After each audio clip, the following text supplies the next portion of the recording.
Hello guys! Hello Pisces, Scorpio, and Cancer. Welcome dito sa aking channel. Kapalaran 888, welcome. So, alamin natin ang reading mo for the next 3 days. Okay, so this is general reading para sa lahat ng mga water sign, Pisces, Scorpio, and Cancer. Tingnan natin kung anong messages ang para sa iyo. Okay, so this is message from your spiritual helpers. First card natin. First 2 cards. Okay, Pisces, there's originality and letting go. Okay. Pisces, Scorpio, and Cancer to guys. So kung minsan nasasabi kong Pisces or Scorpio lang, kailangan yung intindihin na lang. But this is for water sign, Pisces, Scorpio, and Cancer. Okay, blaze your own trail. For the next 3 days, sinasabi ng bara sa'yo, Pisces, na kailangan mong maging totoo. Be true to yourself. Be true to others, diba? Be true to your intention. And kailangan mong maging totoo talaga. Okay? Originality, blaze your own trail. Ibig sabihin, kung may mga plano kang business, kailangan original to. So, if for example, may plano kang mag-YouTube or mag-Reels, dapat yung content niya is original. Okay? Yun. Next card natin is letting go, Pisces, Scorpio, and Cancer. Learn to let go. So, yung iba dito, pwede talagang makaka-resonate kayo. Kasi, pwedeng ang dami-dami yung grudges and resentment na nararamdaman sa sarili nyo, sa katawan nyo, laban sa mga tao sa paligid mo. Yung parang traumatic, diba? At na-trauma ka na.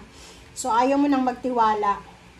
Dito sinasabi na you need to let go. Kailangan mong pag-aralan na mag-let go kasi pag masyado tayong maraming dinadala sa ating dibdib like resentment, galit, diba? Hinanakit, suklam, medyo hindi maganda yon sa katawan kasi pwedeng mag-cause yun ng sakit, ng stress, ng depression, ng anxiety. And at the same time, hindi yun maganda para sa spiritual kasi pag may galit tayo, kasalanan yun.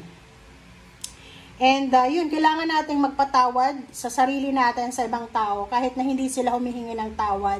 And just let them go, diba? So, maglagay ka na lang ng boundary sa paligid mo para wala nang manloko sa'yo, wala nang mang trader sa'yo, or wala nang mang backstab sa'yo. Basta, ano ka na, kumbaga safe ka na sa comfort zone mo. Okay, thank you. Water sign.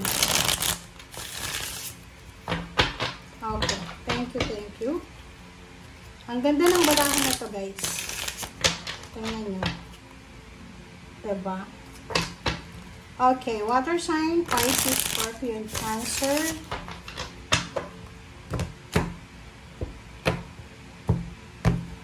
Okay. Mayroon ditong na kausli. Tingnan natin. 2. 3. Okay, first 3 cards tayo. 4 of Pentacles, Prince of Pentacles, and 10 of Cups. So, nakikita ko dito sa'yo, water sign, Pisces, Scorpio, and Cancer na posibleng may mag-offer sa'yo ng bagong trabaho. Maybe this is new job, new career, new source of income. Maybe unexpected help or unexpected windfall, unexpected job na posibleng i-offer sa'yo. Sinasabi ng bara sa'yo na eto ay makakatulong sa'yo para makapag-ipon ka ng pera. Okay? Makakatulong to sa'yo para sa pamilya mo. Like for example, may kailangan kang pag-ipunan na celebration, or maybe debut, or 60th birthday, 50th, 70th, 80th, 90th, 100. Sinasabi ng barahan na to na kung ano man daw ang okasyon na pinaplano mo, or kung ano man to na family gatherings, reunion, family success na iniisip mo, makakatulong to na ipon na pinaplano mo. So, maybe, starting tomorrow, Saturday, diba? Posibleng ikaw ay magpaplano na kung paano ka makakapag-ipon, or, kasi maybe this is travel diba? Buong pamilya.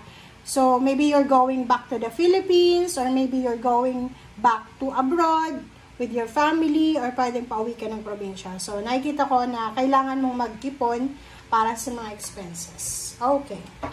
Thank you. I hope guys na nakikita nyo and align yung mga baraha.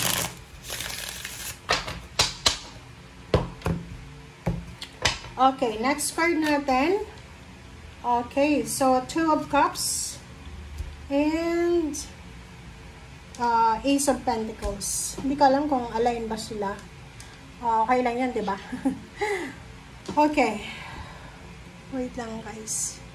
Hindi ko kasi nakikita eh. Ace of Pentacles. So, nakikita ko sir dito na this is couple. Pwedeng mag-asawa, mag-boyfriend, girlfriend, mag-live-in partner sila.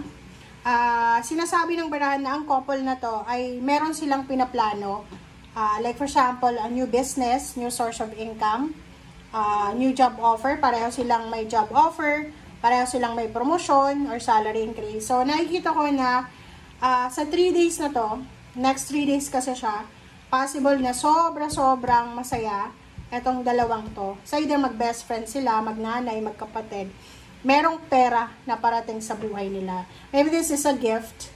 Okay? So, maybe you're married or may boyfriend, girlfriend ka na Leo, makakatanggap siya ng regalo sa birthday niya, advance gift, birthday gift, or kung ano pa man. Okay. Wow. Next card natin. Okay. So, the Lovers. Wow. So, yun. This is confirmation ng 2 cards. So, sinasabi ng baraha sa'yo, mag-asawa, mag-boyfriend, girlfriend, mag-live-in partner. Sobra-sobra silang masaya sa 3 days na to. Kasi meron silang emotional na pangarap na posibleng matupad. It's either new house, new car, travel plans, new business. Basta marami silang pinaplano together na posibleng matupad na. Okay. Meron din dito, maybe this is a couple or mag-ina, magkapatid na meron silang bagong ideas like new lifestyle. Pwedeng magda-diet, magpapataba, magpapaganda, magpapagwapo. Yung parang meron silang mga regimen. Pwedeng meron silang balik-alindog program na gagawin. And nakikita ko sir dito na yun na nga, you need to let go, let God, let it flow. May mga syempre normal lang, tao ka lang, may mga sama ng loob ka. And yun na nga sinasabi ng baraha sa'yo, huwag kang masyadong mag-focus dyan sa sama ng loob na yan. Kailangan mong mag-focus sa happiness, sa peace. And Hierophant, sinasabi ng baraha na if you are single na water sign, Pisces, Scorpion, Cancer, possible na makatagpo ka ng isang tao na pwedeng maging asawa mo, maging mentor, maging allies, maging boss, or maging connection mo, lalo na sa usaping pera. Okay? So, thank you guys for watching. Bye!